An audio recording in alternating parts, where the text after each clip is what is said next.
अस्सलाम वालेकुम नाजरीन, मैं हूं मोहम्मद सादुल्ला खान एग्रोनॉमिस्ट और आप देख रहे हैं मेरा यूट्यूब चैनल एग्रो टॉक्स। नाजरीन, आज हम जिस टॉपिक पर बात करेंगे वो है तिली की फसल। तिली की फसल से हम मैक्सिमम यील्ड कैसे ले सकते हैं, भरपूर पैदावार कैसे ले सकते हैं। सबसे पहले मैं ये बताना ज़रूरी समझूंगा कि तिली की फसल लगाना क्यों ज़रूरी है, तिल लगाना क्यों ज़रूरी है। नाजरीन, तिल के बीज में 50% तेल होता है और 22% प्रोटीन होती है। इसके अलावा तिल का बीज अद्वियात में इस्तेमाल होता है और इस फसल पर खर्चा कम और मुनाफा ज़्यादा है। इस वजह से काश्तकार भाइयों को चाहिए कि तिल की फसल ज़्यादा से ज़्यादा काश्त करें। इसके बाद हम बात करेंगे कि तिली की फसल किन रकबों पर काश्त नहीं की जा सकती।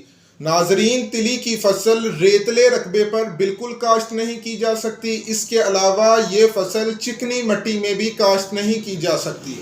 नाजरीन कराम, ये इस जगह पर काश्त की जा सकती है जहां ज़मीन मैरा हो। हल्की मैरा और भारी मैरा ज़मीन में भी ये फसल काश्त की जा सकती है। ऐसी ज़मीन जिसकी पीएच 5.5 से लेकर 8 तक हो, वहाँ ये फसल इस काश्त की जा सकती है। इसके अलावा ज़मीन की सिलेक्शन के वक्त एक बात ज़हन नशीन करें कि तिल की फसल वहाँ काश्त करें जहाँ पानी की निकासी मौजूद हो। नाज़रीन किराम, तिली की फसल सेमज़दा और कलराठी ज़मीनों में भी बिल्कुल काश्त नहीं की जा सकती। अब हम बात करेंगे ज़मीन की तैयारी की। ज़मीन की तैयारी के लिए आपको 2 से 3 दफ़ा हल चलाकर अच्छी तरह सुहागा देना है, जिससे आपकी ज़मीन अच्छी तरह तैयार हो जाएगी। अब हम बात करेंगे कि हम अपनी तिली की फसल कब काश्त कर सकते हैं। नाज़रीन कराम, हम तिली की फसल अप्रैल से लेकर जुलाई तक किसी भी वक्त काश्त कर सकते हैं।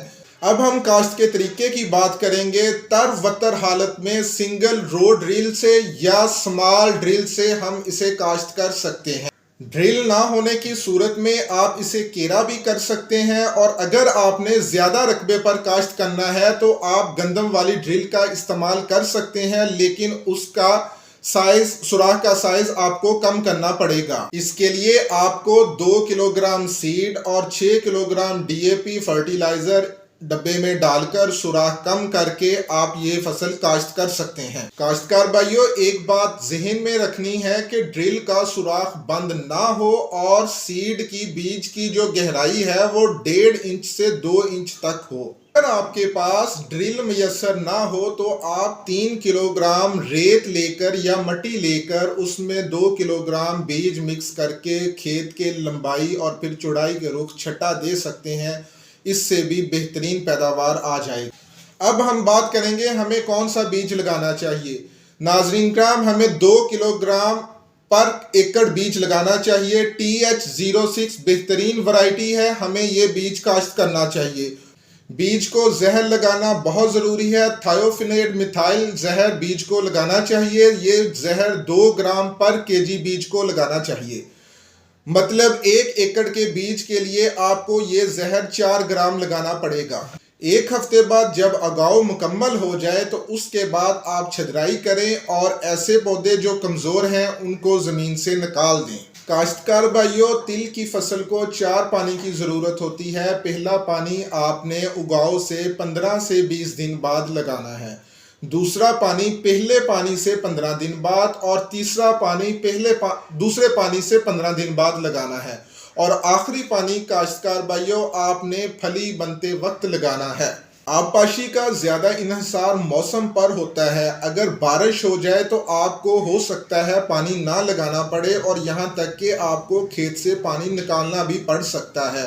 काश्तकार भाइयों, अगर हम खाद की बात करें तो ये एक ऐसी फसल है जिसको कम पानी और कम खाद की ज़रूरत है, लेकिन अगर आपने भरपूर पैदावार लेनी है तो इसके लिए आपको 1 बोरी डीएपी, 2 बोरी यूरिया और 1 बोरी एसओपी की ज़रूरत है। ये प्लान काफ़ी कॉस्टली है, ये बहुत महंगा प्लान है, लेकिन अगर आपने भरपूर पैदावार लेनी है तो आपको ये खादें देनी पड़ेंगी। लेकिन अगर आपने थोड़े प्लान में गुजारा करना है या कम खाद देनी है तो उसके लिए आधी बोरी नाइट्रोफास, आधी बोरी यूरिया पहले पानी पर, आधी बोरी यूरिया, आधी बोरी एसओपी और 2 सल्फर जब फली बन रही हो अगर हम तब दें तो इंशाल्लाह फिर भी बेहतरीन पैदावार आ जाएगी। काश्तकार भाइयों, तिल ऐसी फसल है जिसको सल्फर जितना दिया जाए वो कम है। सल्फर इसमें बीज में मौजूद तेल की क्वांटिटी, तेल की मकदार को ज़्यादा करता है। मेहरबानी करके आप जितना सल्फर देंगे उसका उतना ही फ़ायदा होगा। आप ज़्यादा से ज़्यादा सल्फर फ्लड भी करें और इसका स्प्रे भी करें। अब हम बात करेंगे जड़ी बूटियों को कंट्रोल करने का तरीका।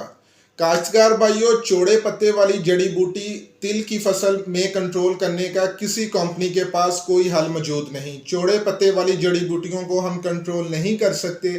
नुकीले पत्ते वाली जड़ी बूटियों के लिए आप कज़िलोफॉप 200 ml पर एकड़ की स्प्रे करें। और अगर उगाव से पहले स्प्रे की बात की जाए, मतलब प्री इमर्जेंस स्प्रे की बात की जाए, तो उसके लिए पेंडिमेथालिन बेहतरीन स्प्रे है। लेकिन ये बात जहन नशीन कर लें, अगर आपने पेंडिमेथालिन स्प्रे उगाव से पहले कर दिया और बाद में बारिश हो गई तो आपका स्प्रे का असर बहुत ज़्यादा हो जाएगा, जिसकी वजह से आपकी तिली नहीं उगेगी। पेंडिमेथालिन के स्प्रे के लिए 800 ml पर एकड़ का स्प्रे किया जा सकता है, लेकिन याद रहे मौसम खुश्क होना चाहिए, बारिश का इम्कान ना हो। 8 दिन अगर मौसम खुश रहे, बारिश ना हो तो आपकी तिली उग आएगी। अगर बारिश हो गई तो आपकी तिली नहीं उगेगी। अब अगर हम फसल पर मौजूद कीड़ों की बात करें तो फसल उगते ही एक कीड़ा इस पर हमला करता है, जिसे हम पत्ता लपेट सुंडी कहते हैं। ये कीड़ा बहुत खतरनाक है और फसल उगते ही इस पर हमला करता है। इसके कंट्रोल के लिए हमें कराटे जहर, जिसके अंदर साल्ट है, लैम्डा साइहेलोथ्रीन या साइपरमेथ्रीन, ये स्प्रे करें तो हम इसको कंट्रोल कर सकते हैं। इसके अलावा एक और कीड़ा, रस चूसने वाला कीड़ा, जो बारिश होते ही फसल पर नमूदार हो जाता है, उसका अटैक होता है, उसका कंट्रोल भी बहुत ज़रूरी है। इस कीड़े के लिए हम क्लोरफेनपायर 100 मिलीलीटर पर एकड़ या अमीडा क्लोप्रिड 250 मिलीलीटर पर एकड़ का इस्तेमाल कर सकते हैं और इसका कंट्रोल हासिल कर सकते हैं। यहाँ करते हैं हम आज की वीडियो ख़त्म। अगर आपने हमारा चैनल अभी तक सब्सक्राइब नहीं किया तो मेहरबानी करके हमारा चैनल सब्सक्राइब कर दें, दोस्तों के साथ शेयर करें और हमारी वीडियो को लाइक करें। अल्लाह हाफिज़।